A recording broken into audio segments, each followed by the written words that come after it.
घने बांसों से भरे एक सुंदर जंगल में एक प्यारा सा पांडा रहता था। उसका नाम बांव था। बांव बहुत शांत और दयालु था। उसे नदी के किनारे बैठकर बांस खाना और चिड़ियों की आवाज़ सुनना बहुत अच्छा लगता था। लेकिन एक साल जंगल में सर्दी बहुत जल्दी आ गई। चारों ओर बर्फ़ गिरने लगी। हरे बांस सफ़ेद बर्फ़ के नीचे छिप गए। खाने को कुछ नहीं बचा। बांव ने बहुत ढूंढा, लेकिन उसे कहीं भी ताज़ा बांस नहीं मिला। थका और उदास होकर बांव एक पेड़ के नीचे बैठ गया। उसने धीरे से कहा, शायद अब मैं ज़्यादा दिन नहीं जी पाऊँगा। उसी जंगल में एक छोटी सी फुर्तीली गिलहरी रहती थी। उसका नाम पिप था। वह पास के पेड़ पर रहती थी। उसने बांव को उदास देखा और तुरंत नीचे आ गई।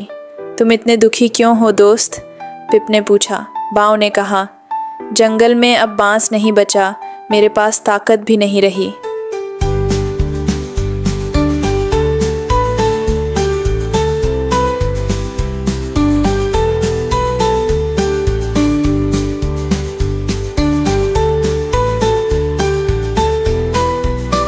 पिप को डर तो लगा, लेकिन उसने उम्मीद नहीं छोड़ी।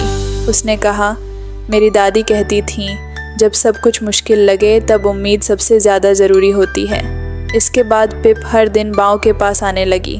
वह उसे अपने जमा किए हुए अखरोट, जामुन और जड़ें लाकर देती। सूखे पत्तों से उसे गर्म रखने की कोशिश करती। हर रात वह बांव को वसंत की कहानियाँ सुनाती, जब फूल खिलेंगे और जंगल फिर हरा हो जाएगा। एक रात चांदनी में पिप जंगल के बहुत अंदर तक गई। काफ़ी खोज के बाद उसे एक छुपी हुई घाटी मिली। वहाँ बर्फ़ नहीं थी और हरे भरे बांस उग रहे थे। सुबह होते ही पिप खुशी खुशी बांव के पास दौड़ी आई। बांव, मुझे उम्मीद मिल गई, उसने कहा। कमज़ोर होने के बावजूद बांव ने पिप पर भरोसा किया।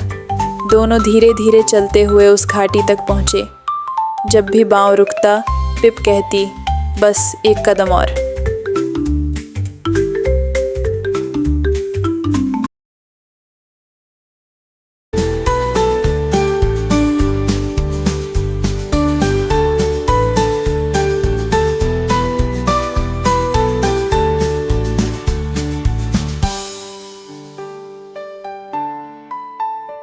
आखिरकार वे उस जगह पहुंच गए। हरे बांस देखकर बांव की आंखों में आंसू आ गए। जैसे जैसे उसने बांस खाया, उसकी ताकत वापस आने लगी। कुछ ही दिनों में वसंत आ गया। बर्फ़ पिघल गई, फूल खिल गए और जंगल फिर से खुश हो गया। बांव अब स्वस्थ और मजबूत था। पिप खुशी से उसके कंधे पर नाच रही थी। बांव मुस्कुराकर बोला, तुमने मुझे उम्मीद नहीं छोड़ने दी। पिप ने कहा, क्योंकि उम्मीद बांटने से बढ़ती है। और तब से जंगल के जानवर ये कहानी याद रखते हैं कि सबसे मुश्किल समय में भी कभी उम्मीद नहीं छोड़नी चाहिए।